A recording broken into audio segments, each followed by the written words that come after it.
ਬਿਸਮਿਲ੍ਲਾਹਿਰਰਹਿਮਾनिर्रहीम अस्सलाम वालेकुम। मैं सादा जिहा सवाल पुछया सी कि बलोचिस्तान दा ते जर्मनी दा रकबा तकरीबन बराबर है, लेकिन बलोचिस्तान सिर्फ 20 अरब डॉलर कमांदा है साल दा ते जर्मनी 5400 अरब डॉलर कमांदा है। जर्मनी च केड़ियां मादनियात ने? बलोचिस्तान च ते चलो मादनियात दा भी तुसीं रौला पांदे हो। जर्मनी सारी दुनिया कोलों लोहा खरीद के उहनूं कारां बना के वेचदा है। बलोचिस्तान च सलाहियत नहीं है। सऊदी अरब दे विच सारी दुनिया तो ज़्यादा तेल है, लेकिन सऊदी अरब दा तेल इंडिया साफ़ करदा है। दुबई दा तेल इंडिया साफ़ करदा है, चीन साफ़ करदा है, चीन दी इंडस्ट्री दे इस्तेमाल च आउंदा है। तुहाडे कोल जिन्नियां मर्जी मादनियात होण, लेकिन जदों तुहाडे कोल पढ़े लिखे इंजीनियर्स ही नहीं होने, तुहाडे कोल मशीनरी नहीं होनी, तुसीं तरक्की नहीं कर सकदे मादनियात दे सिर दे उत्ते, सिर्फ मादनियात दे सिर ते। और मादनियात इन्नियां है भी नहीं। पाकिस्तान दे विच मादनियात घट ने, रौला ज़्यादा है। जर्मनी की तरक्की की वजह है कि जर्मनी सारी तलीम जर्मन जबान दे विच, उत्थे कोई एहसास कमतरी नहीं है कि अंग्रेज़ी तरक्की वास्ते ज़रूरी है। चीन जिहड़ा साइंटिफिक जर्नल्स विच साइंस की तहकीक दे विच अमरीका तो अगे लंघ चुकिया है। For the first time ever, China overtook the United States in the world's most prestigious scientific journals in 2023. China published nearly 933,000 papers, more than the US and India combined. कुछ बंदे कह रहे हैं जी क्वालिटी हाले उन्नी नहीं है, क्वांटिटी है। तो पहला क्वांटिटी हुंदी है, फिर क्वालिटी हुंदी है। वो क्वांटिटी दे विचों ही क्वालिटी वाले बंदे पैदा होंदे ने।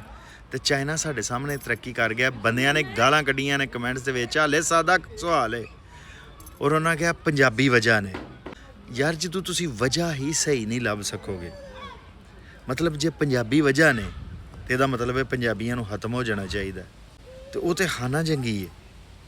यानी जिन्नी देर तक तुसी मुल्क विच पढ़े लिखे हुनरमंद लोग नहीं पैदा करोगे और समझोगे नहीं कि ईस्ट इंडिया कंपनी जेडे तुसी आंदे ना फौज भी वजह है, फौज भी तां ही काबज़ है या ब्यूरोक्रेसी तां काबज़ है कि सानू साडियां ज़बानां च पढ़न की इजाज़त ही नहीं है।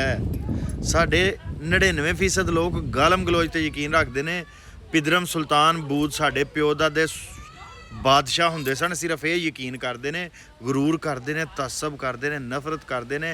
हकायक की बुनियाद ते, दलील की बुनियाद ते, इलम की बुनियाद ते गल करन दे काबिल नहीं है साडे लोग। इस वजह तो असीं पिछे रह गए हाँ। जिन्नी देर तक असीं अंग्रेज़ी ते पाबंदी ना लवाई, पाकिस्तान का कोई मसला हल नहीं होना।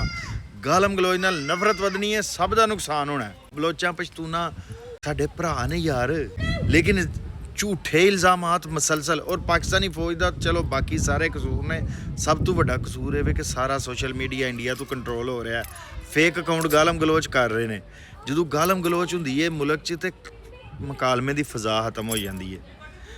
तुहानू जे इन्ना ही नहीं पता कि पाकिस्तान का आंदे ने निज़ाम खराब है। और निज़ाम की बुनियाद अंग्रेज़ी निज़ामे तलीम है।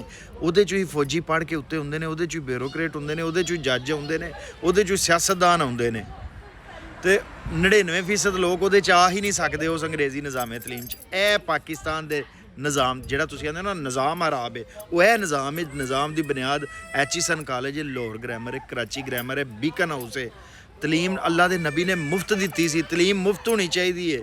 जो तलीम मुफ्त होएगी, सेहत भी मुफ्त होएगी।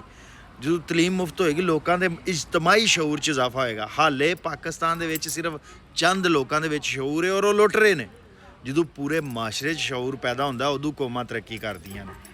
ते अल्लाह करे गल समझ आ जाए, बाकी गालां ते तुसीं कड्डदे ही रहिंदे।